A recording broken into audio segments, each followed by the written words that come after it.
la situation concernant les problèmes de santé sur ce territoire est devenue inadmissible. Voilà des dizaines d'années que ce territoire souffre du point de vue de la santé. Nous sommes les derniers de la classe en termes de surmortalité, avec l'annonce récente de la fermeture du centre hospitalier de la service pneumologie du centre hospitalier de Lens, avec la fermeture du centre de cardiologie de Béthune. Je crois que l'exaspération est encore montée. Il fallait donner une réponse positive à cette colère, à ce mouvement d'exaspération qui partait sur des actions éparses et rassemblées. C'est ce que nous avons essayé de faire à travers un appel commun. Eh bien, cet appel, il est co-construit.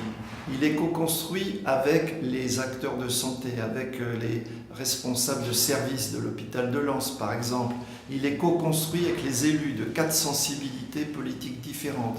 Il est co-construit avec des syndicalistes, des représentants du personnel qui vivent au jour le jour cette tension à l'hôpital. Il est co-construit avec tous ceux qui souffrent, les patients, de la désertification médicale et des problèmes d'accès aux soins. Et ce que nous demandons, mais ce n'est que justice pour ce territoire, c'est l'arrêt des politiques d'austérité, l'arrêt des fermetures de services à l'hôpital public qui contraint les gens à aller vers le privé lucratif.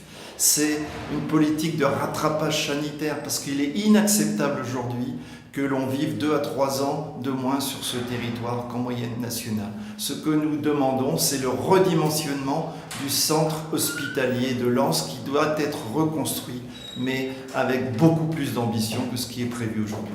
Très surpris et surtout encouragé, effectivement, 1600 signatures en moins de 24 heures, c'est quelque chose qui dépasse nos espérances.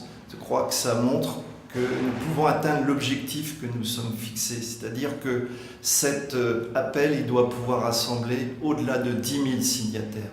Et que si nous arrivons à ce stade, nous avons la possibilité de nous faire entendre auprès des différentes institutions pour avancer sur ce que nous réclamons et en particulier auprès du ministère de la Santé que nous solliciterons bien évidemment dès que le rapport de force sera posé.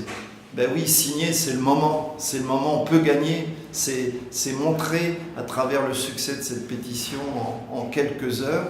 Et c'est un véritable problème que nous devons porter collectivement, au-delà de nos sensibilités politiques, syndicales, religieuses, philosophiques. C'est un vrai appel à l'action et à la mobilisation.